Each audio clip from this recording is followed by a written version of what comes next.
pertama saya memang perlu sampaikan ke rekan-rekan, kita boleh saja berasumsi tapi mesti dibekali oleh pengetahuan. Seperti saudara Iqbal tadi katakan soal penyatuan perkara, itu memang praktek di Mahkamah Konstitusi. Dalam setiap perkara terhadap undang-undang yang sama, itu semua pemohon yang diajukan berbeda-beda disatukan dalam satu persidangan.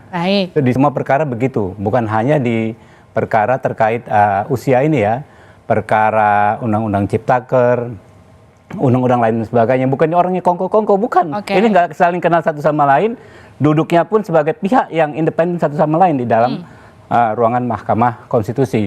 Yang kedua, ya, inisiatif ini kan bukan dari Gerindra. Ya, dari para pemohon. Ada Michael Gorbachev dan kawan-kawan, yang perseorangan. Ada PSI, ada Partai Garuda. Bagaimana kita bisa mengartikan ini dalam konteks utak-atik aturan untuk memuluskan Gibran, yang mana rekan-rekan kami, sahabat kami dari PDIP sendiri, partainya Pak Gibran, dengan tegas membantah, gitu kan ya.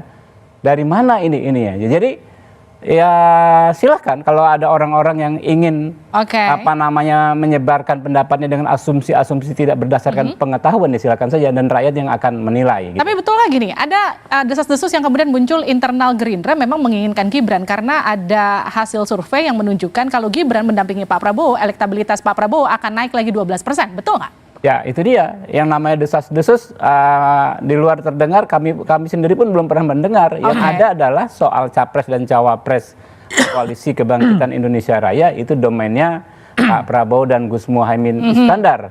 Untuk diputuskan kapan, untuk diumumkan kapan. Kami dalam posisi hanya menunggu dari beliau berdua. Oke, saya ke Mas Adi. Mas Adi, ini kebetulan sajakah kemudian muncul menjelang Pilpres atau memang ini disengaja secara sistematis seperti kata Mas Iqbal tadi? Ya lebih jujur itu. Ya, saya kira dalam politik itu tak ada yang kebetulan, Livi. Yang kebetulan itu kalau lagi ngantuk di jalan aja itu kebetulan. Selebihnya itu by design dan ada kepentingan. Bahwa ada sesuatu hal yang substantif misalnya yang disampaikan oleh Bung Uki dari PSI ini, iya tidak ada bantahan apapun bahwa batas umur itu tidak ada hubungannya dengan kapasitas dan kompetensi tertentu. Tapi mohon dicek pembicaraan publik di netizen yang engage bicara tentang bahwa ambang batas umur pencapresan itu yang mention nama Gibran itu jauh lebih banyak ketimbang yang lain. Dari 35.000 pembicaraan, ada sekitar 30.000 yang ngomong bahwa ini bagian dari upaya supaya Mas Gibran digoda untuk bisa maju di 2024. Ini yang saya sebut dengan high politics. Bahwa apa yang terjadi di keinginan-keinginan elit supaya Gibran bisa maju, ini kan langsung menyebar. Saya seminggu ini hampir tiap hari 10 pertanyaan langsung nodong. Pak Adi, betulkah ini sesuai dengan info yang kita dapatkan? Uji materi ke mahkamah ini adalah sebagai upaya karpet merah untuk Gibran. Pertanyaannya memang dijebak untuk menjawab ya dan tidak. Itu satu. Yang kedua, di kalangan politisi sudah mulai muncul duet Prabowo dengan Gibran. Itu Nusron Wahid sudah bicara. Apakah kemudian ini juga akan mengubah peta koalisinya?